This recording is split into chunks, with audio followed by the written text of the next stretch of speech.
दोस्तों कैसा हो, अगर आप किसी नई जगह में शिफ्ट हुए रहने के लिए और वहाँ पर पैरानॉर्मल एक्टिविटीज़ होती हो तो आप वहाँ पर रुकना चाहेंगे या फिर उसी दिन ही नंगे पैर भाग जाओगे। मेरे पास एक ऐसी रियल हॉरर स्टोरी है जो कि मेरी बेस्ट फ्रेंड है, उसकी मम्मी के साथ हुआ था। और स्टोरी थोड़ी सी लंबी हो सकती है, पार्ट में आएगा, शायद थर्ड पार्ट भी बन सकता है, वो बाकी देख लेंगे। तो स्टोरी शुरू करती हूँ मैं। कल दोपहर को मेरी फ्रेंड से मेरी बात हो रही थी फ़ोन पे, तो मैं उसको बता रही थी कि यार कल रात को मैंने ना एक इंडोनेशिया हॉरर मूवी देखी थी, काफ़ी हॉरर थी, तू भी देख। और मैं उसको थोड़ा बहुत स्टोरी भी बता रही थी, जो मेन मेन होते हैं वो मैं बता रही थी उसको। फिर बताने के बाद में वो बताती है कि मेरी एक बात बताऊँ, मेरी मम्मी के साथ भी ना एक बार एक रियल इंसिडेंस हो चुका है।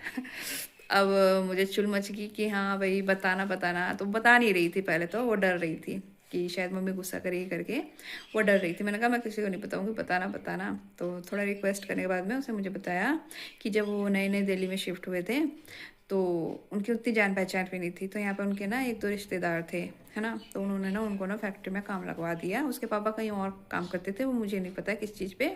और उसकी जो मम्मी है उसको ऐसे मतलब स्विच बोर्ड नहीं, प्लग प्लग बनता है ना, वैसे वहीं पर बनता था। तो उसकी मम्मी को फिनिशिंग और कटिंग वगैरह करनी थी, पीस के हिसाब से था। तो वहाँ पर उसकी मम्मी को काम पे लगा दिया, है ना।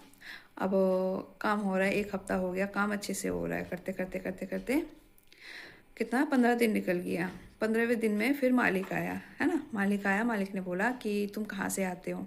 हाँ, मैं आपको एक बात बता दूँ कि मैं जगह का नाम नहीं बताऊँगी, जिस जगह वो फैक्ट्री थी, और अपार्टमेंट का भी नाम नहीं बताऊँगी, क्योंकि भाई किसी का नाम ख़राब क्यों करना, है ना। तो बस ये है कि वो दिल्ली में रहती थी, इतना मैं बता सकती हूँ। अब मालिक ने पूछा तुम कहाँ से आती हो, बोला। तो उसने बोला कि मैं फ़लाने जगह से आती हूँ। तो मालिक ने बोला ये तो बहुत दूर है, तुम इतनी दूर से कैसे आती हो, इतना ट्रैवल करके, है ना, कैसे ट्रैवल करके आ सकते हो।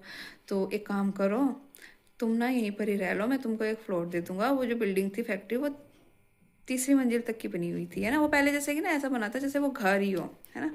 पूरा देखने में बाहर से लगता है फैक्ट्री नहीं थी, वो घर ही था, है ना। और वो फैक्ट्री भी ऐसे जगह में था कि जैसे कोई अपार्टमेंट होता है ना, अपार्टमेंट जहाँ पे लोग रहते हैं, उसी के बीच में वो घर था, बिल्डिंग थी।